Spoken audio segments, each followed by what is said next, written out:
Hello everyone, welcome to Sanmarga classes. Question number 7 from the Chalukyas of Badami and the Pallavas of Kanchi. He is the first king of Pallava dynasty. ಪಲ್ಲವರ ಮೊದಲ ರಾಜ ಯಾರು ಅಂತ ಕೇಳಿದ್ರು. Okay.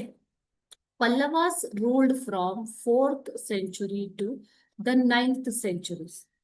4ನೇ ಶತಮಾನದಿಂದ 9ನೇ ಶತಮಾನದವರೆಗೂ ಪಲ್ಲವರು ಆಳಿದರು ಅಂತ ಕೊಟ್ಟಿದ್ದಾರೆ. ಓಕೆನಾ?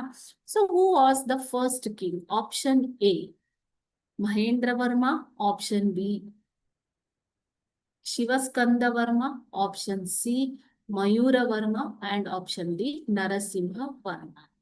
Correct answer is Shivaskanda Varma was the first king of Pallava dynasty. Okay. Thank you.